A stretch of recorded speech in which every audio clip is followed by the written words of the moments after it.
지금 제가 얘기하고 있는 건요, 여러분 무슨 얘기냐면요. 일단 여러분 이거 혹시 보셨나요? 그러니까 이재명 지사 라인은요, 한총련 라인이 많아요. 김재용, 강의원, 뭐 이영진, 뭐 이렇게 돼서 지금 제가 쭉 뽑아놓은 사람들만 해도 한총련 라인이 40명이 넘습니다. 한총련 간부들 출신이 이재명 캠프에 40명이 넘어요. 그러니까 한총련이 여러분 제 나이 또래거든요. 제 나이 또래, 제가 93학번인데 제 나이 또래들 90년대 학번들이 한총련 세대, 40대가 한총련입니다. 50대가 대진연이란다. 그게 뭐야, 전대협이고 50대가 전대협이고 40대가 한총련인데 여러분 한총련이 훨씬 더 빨갛습니다. 40대가 훨씬 더 빨간데 이거에 대한 뭐 이념으로 얘기하지 않고 여러분 저는 지정학으로 얘기를 하겠습니다. 자 보세요. 여러분 지정학이라는 게 이제 요새 말은 많이 나오는데 이걸 이렇게 생각을 하시면 돼요. 지정학이란 건 여러분 먼저 이렇게 제가 칠판으로 할게요. 칠판으로 보여드리면 이게 느낌이 확 오실 수 있습니다. 이렇게 여러분 이렇게 산골 마을이 있다고 해봐요. 산골에 이렇게 산골 마을이 있어요. 산골 이게 마을입니다. 마을인데 이 마을에 이렇게 산이 이렇게 있어서 이 마을로 들어가는 길이 요 길이 하나예요. 이 길이 하나예요. 그러면 이 길을 뭐라고 우리가 외길이라고 부르죠. 이 외길로 여러분 이렇게 트럭이 왔다 갔다 하면서 여기 가게도 있고 정육점도 있고 뭐 이발소도 있고 뭐 이렇게 쭉 있어요. 마을에 이렇게 있어요. 그런데 이 외길로 모든 필요한 물자가 왔다 갔다 합니다. 이 외길이 막히면 어떻게 되겠어요? 이 마을은 망하죠. 이 외길이 막히면 이 마을은 망합니다. 다시 말해서 이 마을은요, 여러분, 이 마을은 이 길이 막히면 이 마을은 뭐를 해야 되죠, 여러분? 길이 막히면 이 마을은 자급자족을 해야 됩니다. 자급자족을 해야 돼요. 그러니까 여러분, 이 지정학이라는 건 기본적으로 자급자족 있잖아요. 자급자족을 하는 시대에는 이 지정학이라는 문제가 발생하지 않습니다. 지정학이라는 건요. 그러니까 지정학이라는 건 이 마을이 이렇게 직업 분업이 벌어지고 그리고 사람들이 여기 마을 외에 자원을 소비하기 시작하고요. 그리고 물물 교환을 하기 시작하고요. 그렇게 되면 당연히 지정학이 발생합니다. 제가 다시 얘기하지만 어저께부터 얘기하지만 지정학이 발생하는 거에서 되게 중요한 건 여러분 스탠다드 오브 리빙이 스탠다드 오브 리빙이 변해요. 인간이 교역을 하면요. 자, 이렇게 산골 마을에서는 땔감이 뭐예요? 여러분 나무였겠죠. 그러니까 에너지를 나무에서 얻잖아요. 땔감을요. 나무 해온다 그래서 여기 이제 장작이 이제 에너지원이 되겠죠. 그러면서 이제 장작에 이렇게 하는 거고 여기 집을 하면서도 이렇게 진흙으로 해서 이렇게 돼 있는 건데 뭐 단열재 같은 걸 생각할 수나 있겠어요? 없죠. 그런데 교역을 하게 되면서 여기 산에서 인삼이 나왔네. 근데 인삼이 무지하게 비싸. 인삼을 내다 팔았더니 온갖 좋은 게 다 들어오네. 그러면 스탠다드 오브 리빙이 어떻게 됩니까? 삶의 기준점이 확 올라가죠. 그렇게 되면서 이 교역노가 생기게 되고 그리고 핵심 자원 여기 요 동네에서는 인삼이 생기는데 인삼만 제대로 팔면 모든 걸 구할 수 있구나 이렇게 되죠. 그렇게 되면 핵심 자원과 교역노가 생기면서 지정학이라는 게 발생합니다. 이게 지정학이라는 게 이렇게 설명을 하면 어떨까 했어요. 지정학 이렇게 하면 조금 이해가 쉽게 될 것 같습니다. 자, 이제 지정학 본격적으로 얘기를 하죠. 대한민국은요. 좀 더 키울까요? 대한민국은 여러분 사실상 이 부산 외길입니다. 이 부산 외길이에요. 이렇게 인천도 이렇게 있지만 그러니까 대한민국 꼬라지가 여러분 이렇게 되는 거예요.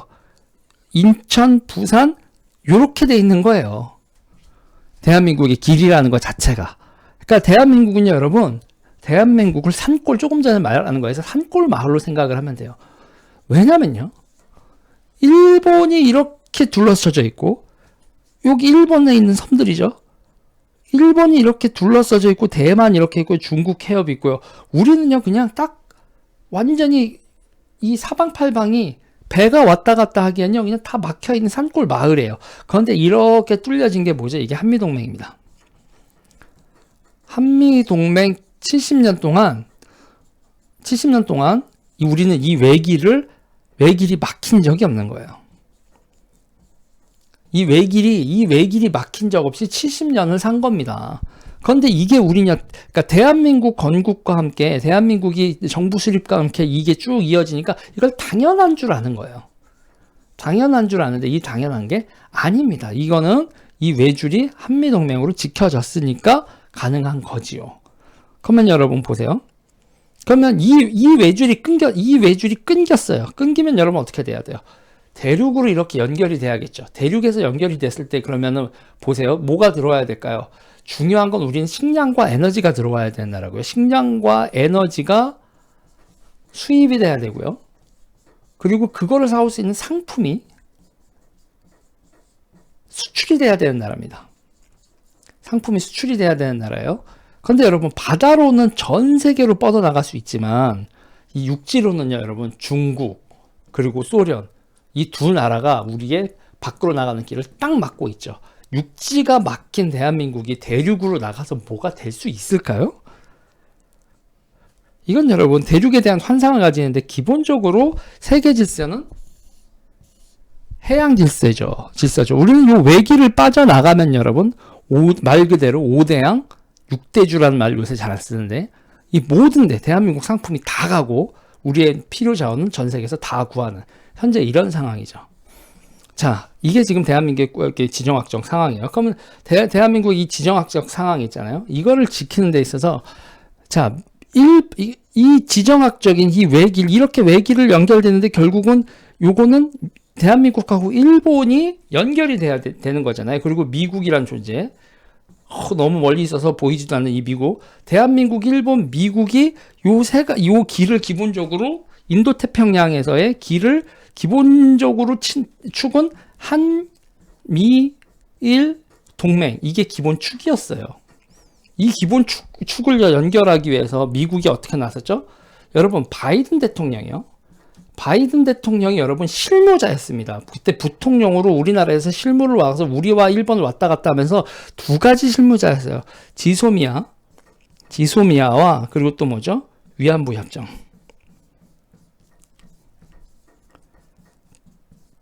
이 위안부 협정 있잖아요. 박근혜 정부 때 위안부 협정 이 두 개를 미국이 강제로 이 대한민국하고 일본 두 나라가 그닥 서로 간에 피차간에 맺지 않으려고 했었던 걸 강제로 맺게 했어요. 강제로 맺게 했다고요. 그러니까 10년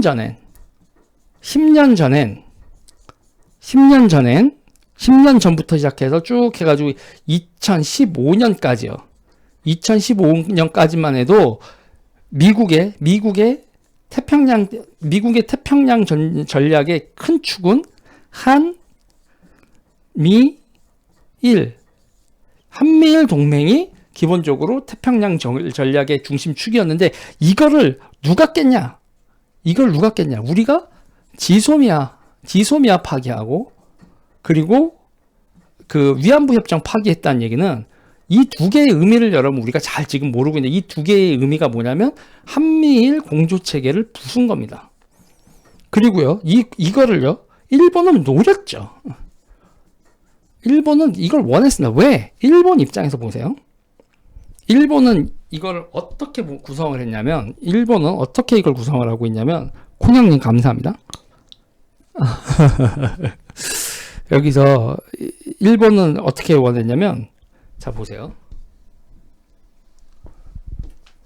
일본은 기본적인 이 축을요 바꿨죠. 어떻게요? 미국, 일본, 오스트리아, 인도 이 축으로 이렇게 바꿔버렸어요.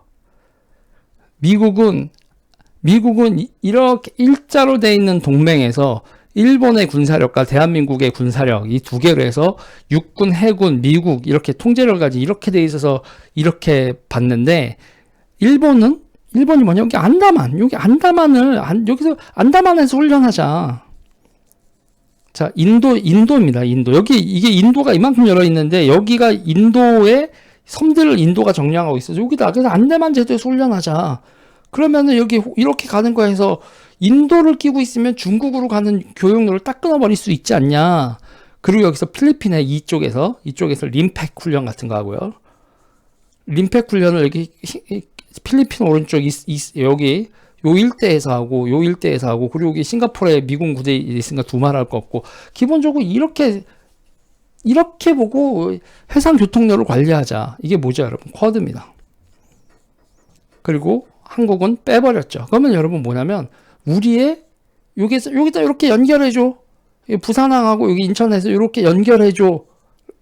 지금요, 여러분, 여기서 우리가 여기 이렇게 빠져버리고, 요렇게 이 교통로에 연결되어 있는 고리가 약해진다는 건요. 해양 교통로에서 우리가 똑 떨어져 나가버리면요. 그거 정말 위태로운 겁니다. 다시 말해서, 여기요, 여러분, 산골, 외길 가진 산골 마을로 대한민국이 외교를 잘못하면 그렇게 대한민국이 전락을 할 수 있다는 거예요. 여기 있죠, 여러분. 부산항이죠. 부산항이 원산항골 하면요. 원산항골이 되잖아요. 그러면 북한 되는 겁니다. 자, 설마 이런 일이 벌어지겠어? 라고 생각이 들죠. 설마 이런 일이 벌어지겠어라고 하는데 설마 이런 일이 벌어졌던 나라가 있습니다. 어떤 나라가 있죠? 이란입니다. 1979년에 호메이니 혁명, 이슬람 원리주의 혁명. 그래서 이란이 이슬라믹 스테이트가 되면서 미국 동맹 국가에서 반미 국가로 변했죠. 자, 반미 국가로 변했습니다. 미국 동맹 국가에서 반미 국가로 변했습니다. 종교적 이유로 변했죠.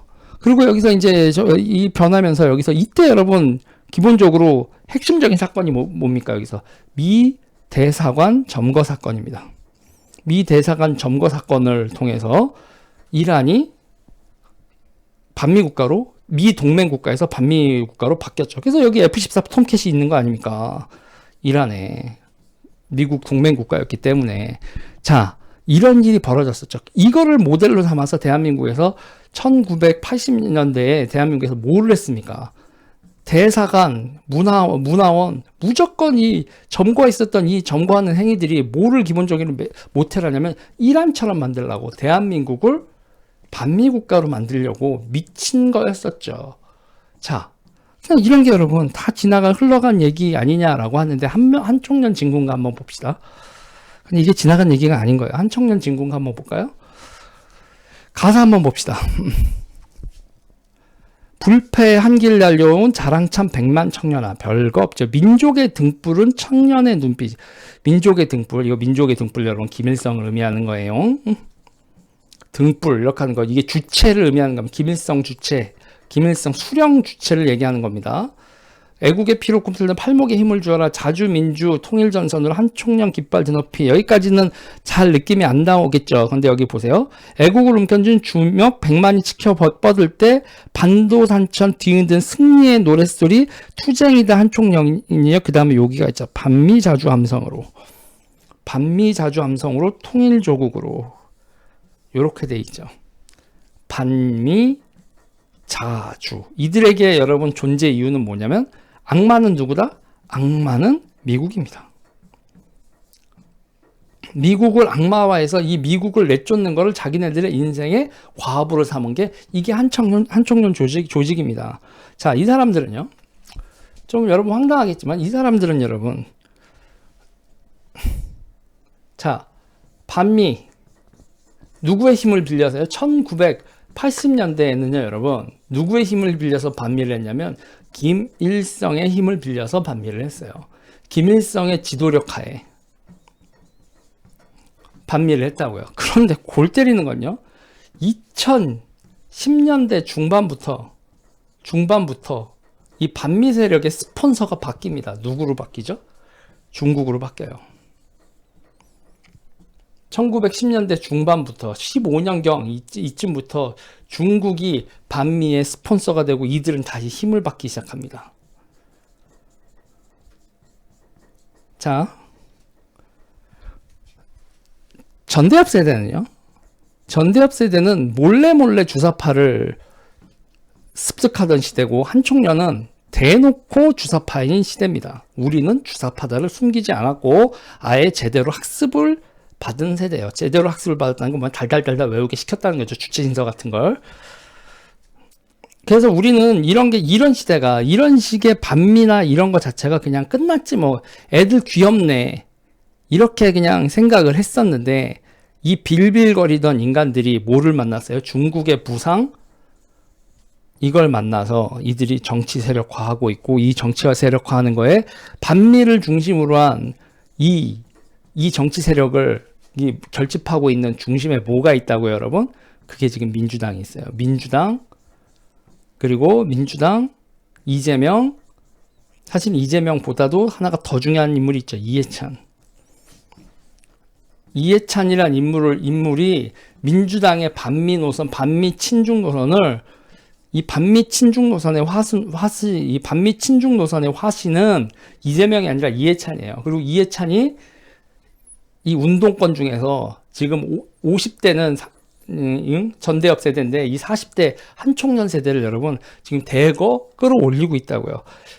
요번 대선을 지면 이번 대선을 지잖아요.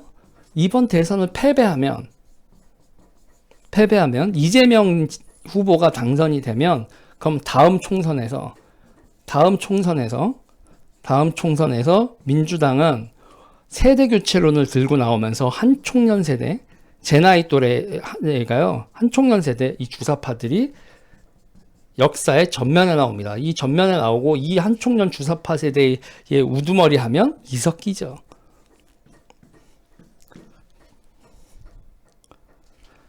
이게 지금 대한민국의 정치에서 벌어질 일입니다. 벌어질 일이에요. 그렇게 되면 대한민국은 어떻게 되냐면요.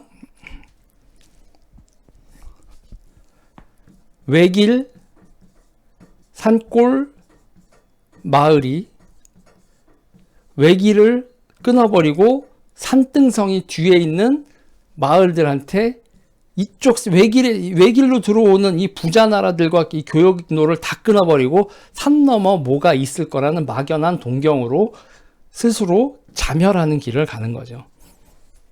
이게 여러분 이데올로기가 이렇게 무서운 겁니다.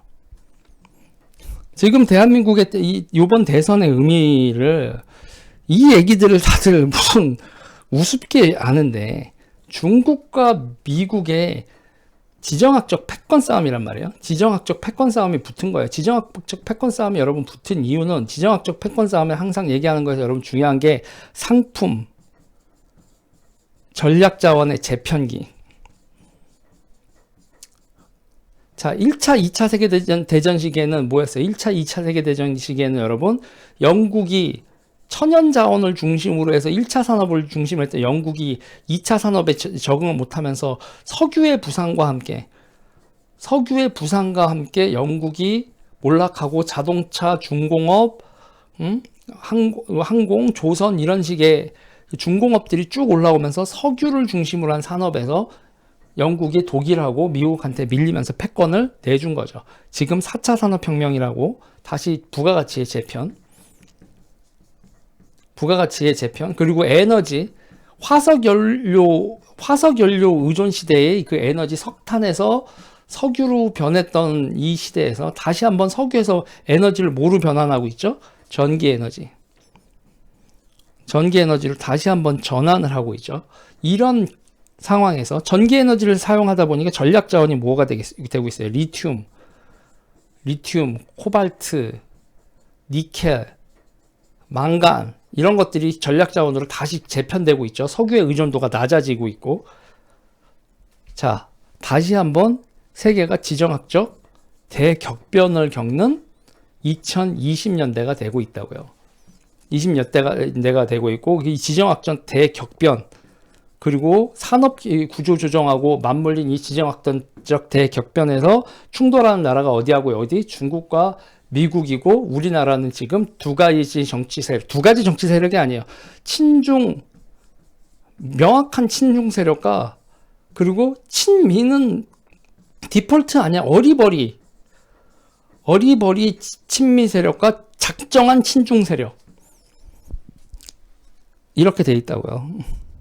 이게 지금 우리나라의 대선 상황이라고요. 이번 대선의 본질은 시진핑 대 여긴 바이든 이렇게 해주죠. 근데 바이든이 아니에요. 미국이란 나라, 그리고 여러분, 미국이란 나라 자체가 시진핑 대 미국 이렇게 다이다이로 맞서는 상황을 연출하지 않습니다. 각자가 시진핑 대 대한민국, 대한민국에서는 윤석열 후보 정도 되겠죠.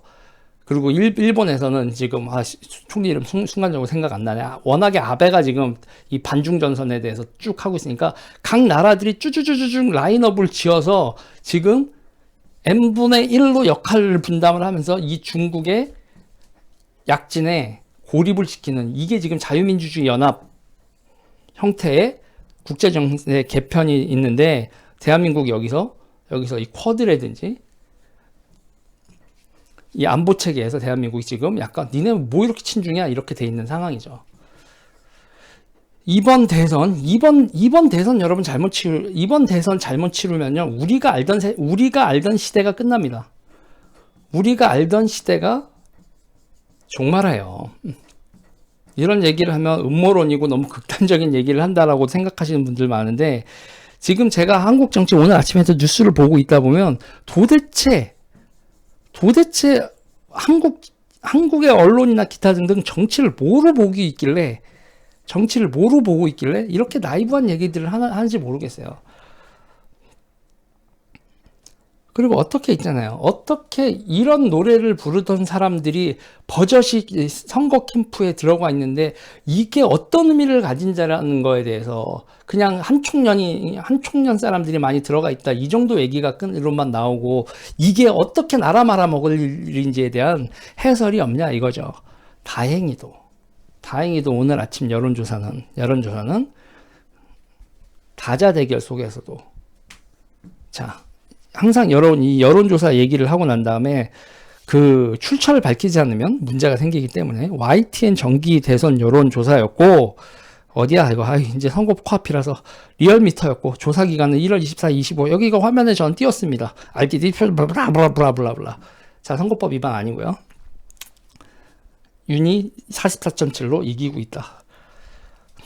자, 대한민국 유권자들에게 한마디 하겠습니다. 윤 후보가 44.7, 35.6 나오는데 대한민국 유권자들은 지금 뭘 하고 있다? 대한민국 유권자들은 여러분, 나라 구하고 있다. 우리가 알던 대한민국 끝나는 상황을 여러분들이 막고 있다. 이렇게 얘기를 해드리고 싶어요. 그리고 여기서 이거로 멈추면 안 됩니다, 여러분. 우리는 격변하는 세계 속에서 이 교역로를, 세계로 뻗어나가는 우리의 교역로를, 세계로 뻗어나가는 근데 이렇게 뻗어나가는데 여기가 왜 줄인 게 문제지. 이렇게 해서 전 세계로 다 뻗어나가는데요. 다 뻗어나가는데 여기가 왜 줄인 게 문제인 거야. 이렇게 다 뻗어나가는 이 대한민국이 있잖아요. 대한민국이 전략적으로요, 우리의 상품이 무엇일지, 세계에 있는 모든 거를 세계에 있는 중요한 자원들과 물자를 다 끄집어놔서 우리의 스탠다드 오브 리빙, 삶의 수준을 높이는 거를 견인할 수 있는 우리의 상품이 무엇인지, 지금은 반도체였죠. 반도체 자동차였잖아요. 이제 이 고민까지도 해야 됩니다. 기본적으로 여기 이 교역 네트워크에 들어가 있다고 우리의 삶의 수준이 보장되는 게 아니에요. 우리가 생존하기 위해서, 우리가 높은 삶의 질을 추구하기 위해서 우리는 어떤 상품을 가져야 되고, 이 상품을 만들기 위해서 여러분 뭘 해야 되겠습니까? 인재를 길러야 되겠고, 투자를 해야 되겠죠. 그쵸? 교육도 시켜야 되고, 그리고 노동 문제도 개혁을 해야 될 겁니다. 인재를 교육시켰다고 해도 노동관계법이 개판이면 여러분 일터가 생기지 않아요. 좋은 상품을 만드는, 세계에서 인정받는 상품을 만드는 그런 일자리가 대한민국에 생길 수 있도록 대한민국 정치가 정신 똑바로 차리지 않으면, 그러면 우리는 뭐다? 아무리 교역로를 지켜도 출산율 0.6, 0.5, 0.4 대한민국 소멸각을 막을 수는 없다. 대외적 요인뿐만 아니라 대내적 요인까지 생각을 해서 지금 대한민국 정치는 뭐를 생각해야 된다? 대전략을 생각을 해야 돼요. 대전략 하에 개혁을 하지 않으면, 개혁에서 교육, 노동, 그리고 산업, 외교 안보, 이런 거에서 여러분 개혁을 하지 않고 지금 있잖아요. 대한민국은요, 지금 사는 대로 살면, 사는 대로 살고, 그러니까 미안한 얘기지만 정치적으로, 전략적으로 아무 생각 없이 지금같이 살면, 아무 생각 없이 지금같이 살면 조선꼴 난다. 지금 대한민국 국민들 자체가 지정학을 알고 전략적 마인드를 공유한 상태에서 우리가 뼈를 깎는, 누군가가 저항을 해도 목표를 가지고 개혁을 해야 된다라는 그런 깨달음을 대한민국 국민들이 가지고 가지 않으면 이 나라 역사는 여기서 끝난다. 이런 깨달음을 가져야 된다. 자, 간단하게 얘기할게요. 프리 앤드 오픈 마켓에서, 시장에서, 열려있고 개방적인 시장에서 어떻게 해야 된다고요, 여러분? 능력 있는 나라가 돼야 된다. 방향성은 간단한 겁니다. 지금처럼 하면 망합니다. 여기까지 할게요.